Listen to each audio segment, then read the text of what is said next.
Hey friends, welcome back to another video. My name is Emma Lefave, and today I am going to be reviewing and testing out these new Paul Rubens paints that are geared towards watercolor florals, which is right up my alley. So let's check them out and get started.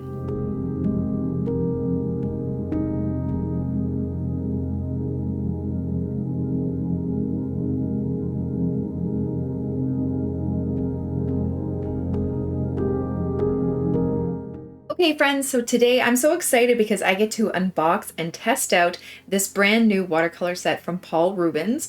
I honestly haven't tried a watercolor of theirs that I haven't liked, and I had the original set of 24, and this one is special because this is geared more to florals, which is totally up my alley. You guys know that. So they've geared the colors towards painting more floral specifically. So I'm dying to see what's in here. They also sent me some of their brushes, which I'm excited to try out. So let's jump in and get started.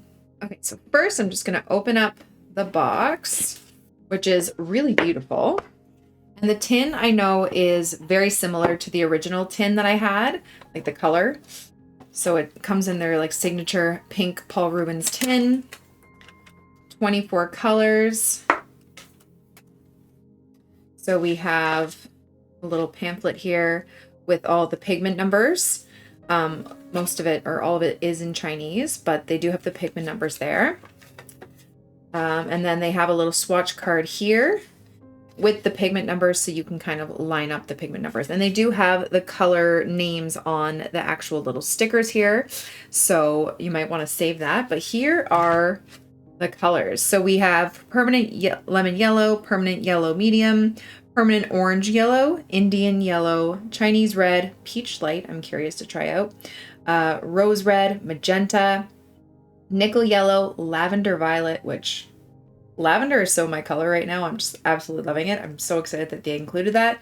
Permanent violet, cobalt blue, France ultramarine, sea blue, indigo, the label's a little blurry, turquoise light, permanent green, emerald green light, hooker's green brilliant, olive green, which is a must in my palette, especially for florals, yellow sienna deep, then we have cypress brown deep, Van Dyke brown, and burned brown. So there's a bunch of new colors that I haven't tried from them yet. So I'm going to unwrap these and then we are going to swatch them. Okay, so now that I got all the labels off, I stuck them over here, had to overlap some of them so they all fit. Now this is probably not going to be the best paper to swatch on, but I'm going to do it just like a little bit on here, and then I'm just going to grab another piece of paper so I can swatch it on a different piece of paper to get a better effect to see how it really looks. But these are them unwrapped and they look so nice. I'm so excited to start swatching.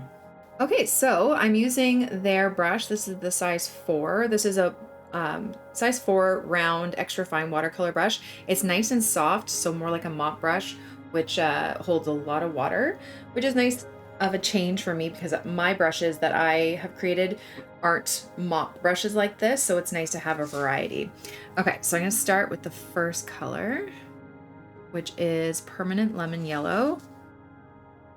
Ooh, it's almost like a neon kind of yellow.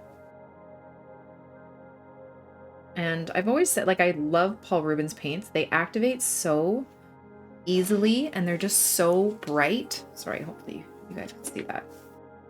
I'm going backwards here. I don't know what I'm doing. All right. That's a very nice yellow. Then we have permanent yellow medium. It's a nice run-of-the-mill kind of yellow, slightly warmer than that first yellow. Oops, they're touching, they're bleeding into each other. That's fine. Then we have, make sure you guys can see, permanent orange yellow. Kind of reminds me of like a vermilion or just like a cadmium orange.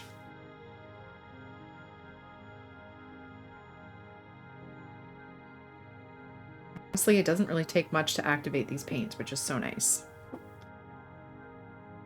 Then we have Indian yellow.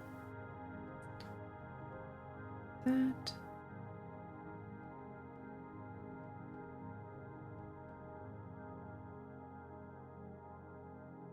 Next we have Chinese red, which looks like a really nice, yeah. Oh, vibrant cherry kind of red, which I love these. I love a really good bright red. That is nice. Then we have Peach Light, which I'm curious because this does not actually look like peach at all. Oh, interesting. It's kind of like a opera rose. Very vibrant. And get more pigment there. So it's a bit more like on the transparent side, but very similar to opera rose, which I don't use a whole lot, but it's very nice for a lot of like kind of neon vibrancy. That's cool. Then we have Rose Red. Let's see. That's kind of like a bit more of like a permanent rose color, which is usually kind of the more speed I go with a pink. I don't usually tend to go for a really, really bright opera rose. But it's nice to have both, the option of both. Then we have Magenta, which is a nice must too in a floral palette.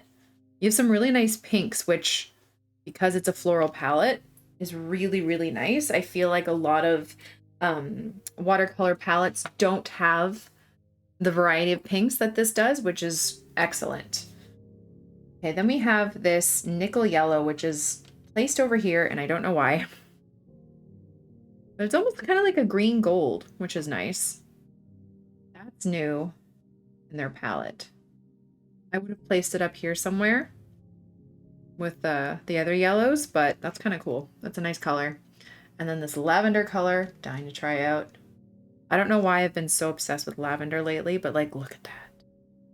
Very opaque, like most of them, because lavender tends to be mixed with white, which if you look at the pigment information, which is very blurry, PB29, which I believe is ultramarine, I think.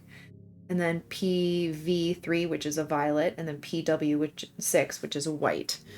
So that definitely makes sense. That's how I make violet or lavender if I don't have it in my palette, which I just recently got it from Shinhan, which I love because I was just making it all the time. But if you want to know how to make it, just some ultramarine and some purple, some white, and then you got yourself a nice lavender. But it's really nice to have this addition in a palette, especially that's more specialized with florals or geared to painting florals.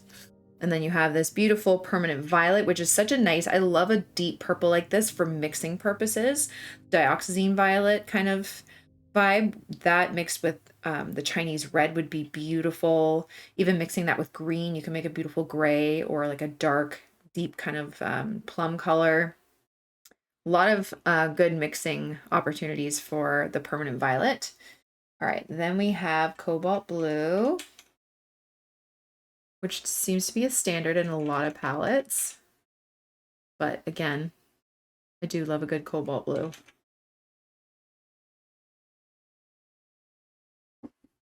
So far, I am really liking this color palette that they've chosen.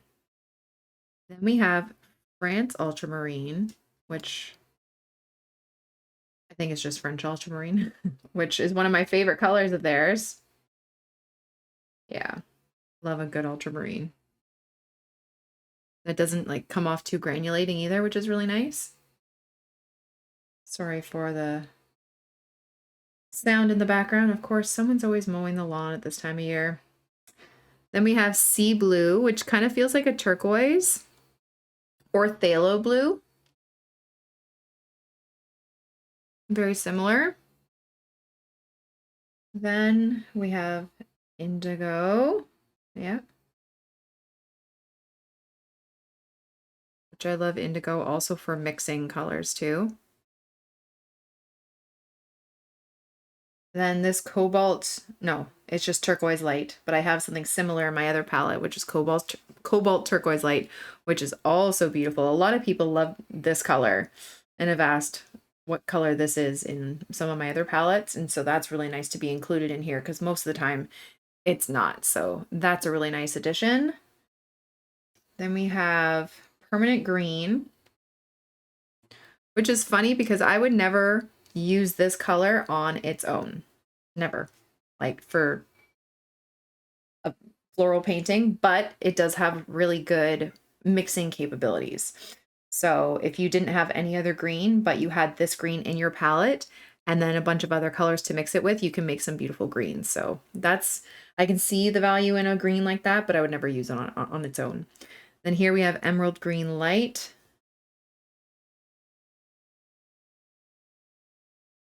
And then we have Hooker's green brilliant. Brilliant, is that, yes. No, Brillite? I don't know.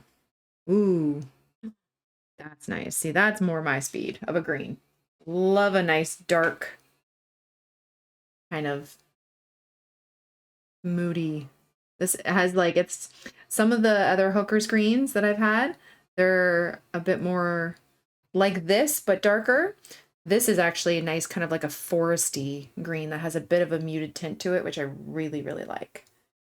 And then we have olive, which tends to be my favorite green. Yes, love a good olive green. Like I would be good with just olive and then the Hooker's green. Those are two of my favorites, but the other ones are really good for mixing too. Yeah, those are two of my favorites, hands down. Very nice. And then kind of into our browns, we have yellow sienna deep, which I'm going to guess is kind of like burnt sienna. This one isn't as pigmented. It's very light, very transparent. So it's not really like a typical burnt sienna, kind of the same tone, but doesn't seem to be lifting all that well, like activating. That one is a little bit underwhelming. And then we have cypress, yes. Cypress brown deep, which is kind of like a burnt umber. Again, not too pigmented. Wet up these other ones. And then we have Van Dyke brown.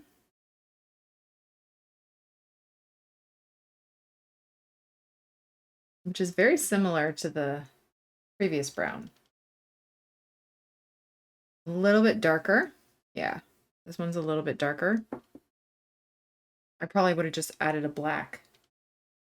And then we have burned brown, which is that supposed to be like burnt umber? And then this is also very similar. That's weird. These three are very, very similar colors. I would have rather had like a Payne's gray or a black. Interesting. So I'm a little underwhelmed with the last three browns, but otherwise the other colors are gorgeous. Really happy to have the opera, or not the opera rose, the peach light included. The lavender, obviously, the cobalt turquoise, those are ones that you're not really going to get in other palettes. But it is a beautiful selection of colors. So now let's paint some florals and see how they do. Okay, so for the painting of the florals, I'm just going to paint some kind of loose individual flowers all over the page. I'm using my Etcher Lab Cold Press Watercolor Sketchbook, obviously the Paul Rubens set, and the brushes that they sent me, these are by Paul Rubens. They are extra fine watercolor brushes. They're a lot softer. They seem to hold more water. Typically not brushes that I use, but I'm going to give it a go for this painting and see how we do. Okay, so I'm going to use this smaller one, the size 2. And I really, obviously, I love this lavender color, so I really want to just give this a go. And I want to paint like a loose, oh, I'm so obsessed with this color. A loose kind of poppy feel. Maybe mix a little bit of color, other colors in there too. Some of this, what is it? Cobalt blue. I'm going to actually take the little reference swatch card and just have it near me just so I can refer back to the colors. I've been really loving blues lately. Just something really soft. That. And I do like this brush. It's nice and soft. Like I said, it holds a lot of water, so it's fun to use. Let's see, where's the other blue? Here's the France Ultramarine. Just kind of tap that in there. Just making some really loose flowers for this.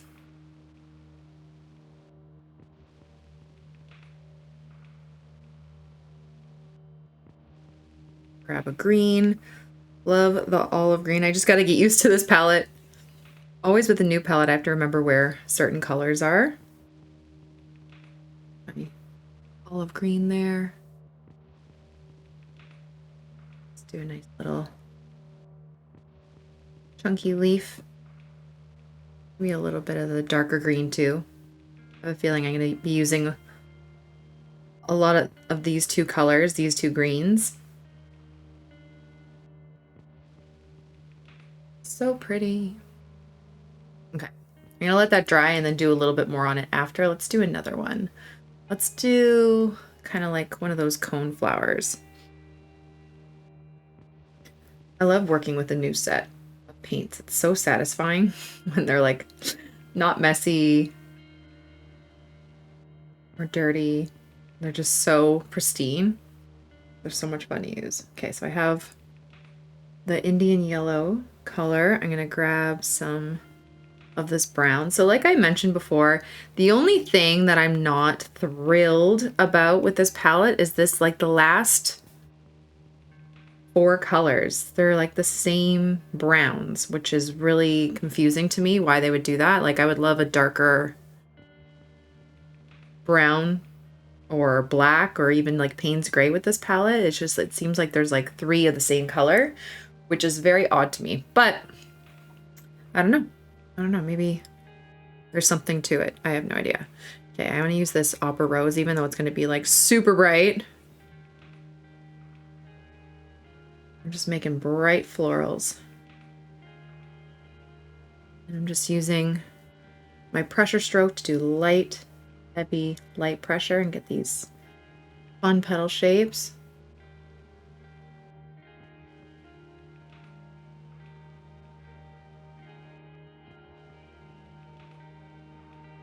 I don't know, sometimes when I paint new with new florals or new paints with sometimes, oh my goodness, words. Sometimes when I paint with new paints and I'm just testing out florals, I like to do more just individual flowers just to kind of see how they go rather than painting like a bouquet or something. Grab some of that darker pink. Yeah, to be honest, I'm not a fan of those browns that are at the end there. I would almost like to mix my own browns. I feel like we need something a little bit darker there. Let's try the last brown. See if that's a bit more pigmented. Yeah. A little bit more.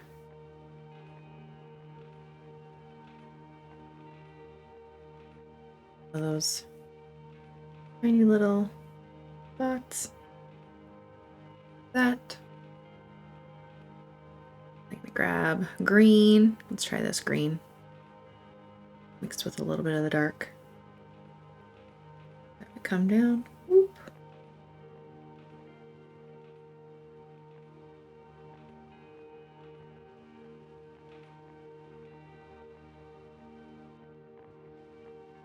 Fun. I do like the vibrancy of these paints. They activate really easily. They're very pigmented. Very nice. Okay, let's try something with this cobalt blue. Is it cobalt? No, it's a turquoise light.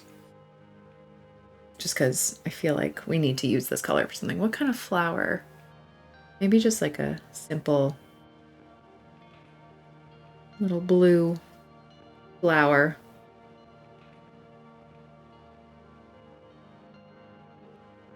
Let's do 2. Maybe one kind of facing the other way.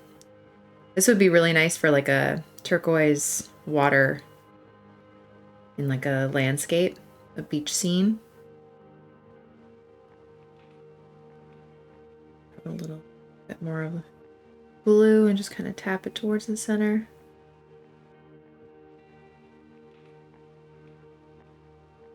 Fun. All right, let's grab a little bit of green. Connect them.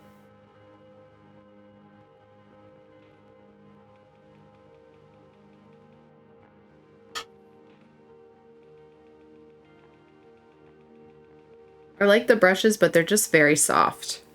Not something I'm used to.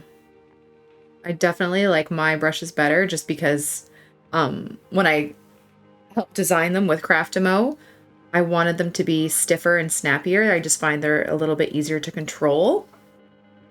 So they're not my favorite, especially for florals.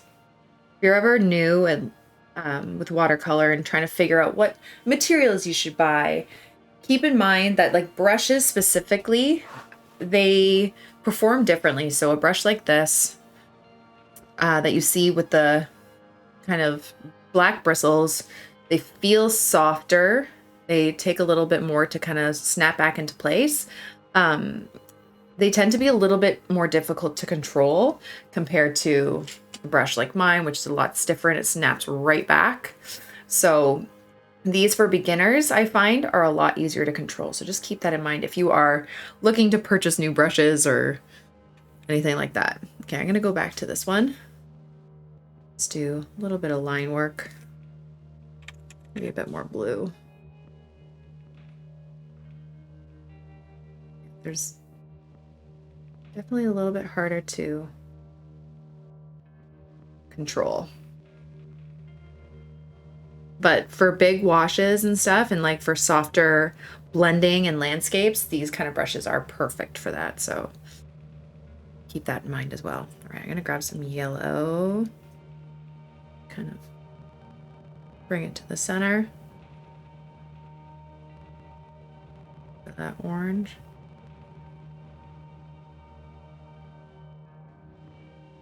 That cute. All right, let's do what other color do I really want to play around with in this palette? Here's another pink. The magenta is really nice. So let's do a magenta kind of, yeah, let's do like kind of like a peony. I'm just going to do these rounded loose petals and all connected here.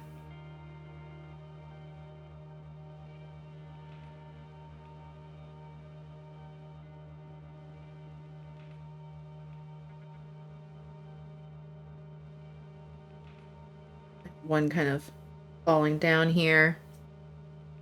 This is a really nice pink, nice magenta.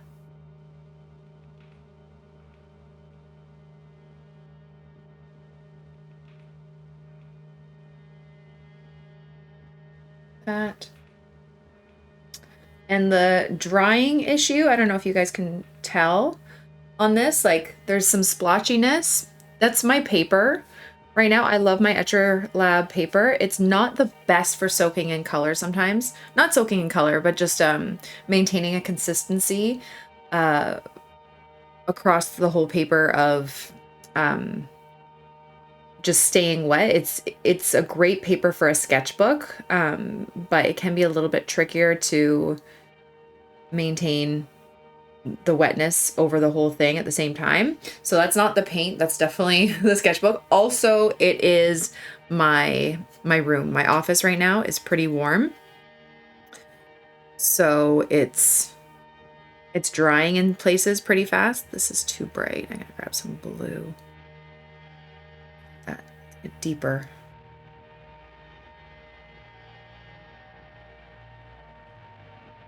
Yeah, it's drying in my office pretty fast, so that's not the paint, that is my paper.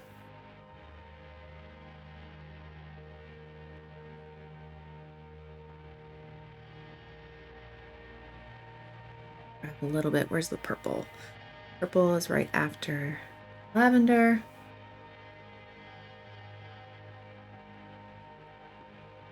Yeah, super pigmented paints. These are fun to use. Do they have indigo? Yes, we do have indigo. I just have to remember where everything is. Okay, it's right before the turquoise. I'm just gonna do little details here. So yeah, overall, this palette is really nice. Like I said, I like the color selection. I just wish that the browns they swapped out some of the browns than having those last 3 colors. But the other colors are absolutely beautiful for florals. Like, I'm obsessed. This is such a nice change from their other palette, which I also have, and I really like the paint quality of Paul Rubens. I've always really enjoyed. So that was no surprise here. I've enjoyed their paint. I have a bunch of their tubes, which I've always really liked. Their palette has been one of the strongest palettes that I recommend for people. And then this selection of colors specifically is really, really nice. So I'm very happy with it. And I hope you guys enjoy it. I'm just going to finish up one last flower. And then we will be done. But that's about it. So I hope you guys enjoyed the video. And if you guys have any questions, make sure to ask in the comments below. Check out the description for any links to this palette. And I hope you all have a great day.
Thank you all so much for watching. I really hope you enjoyed the video and I hope you learned something. Don't forget to subscribe to this channel and follow me on all my other platforms for tons more content.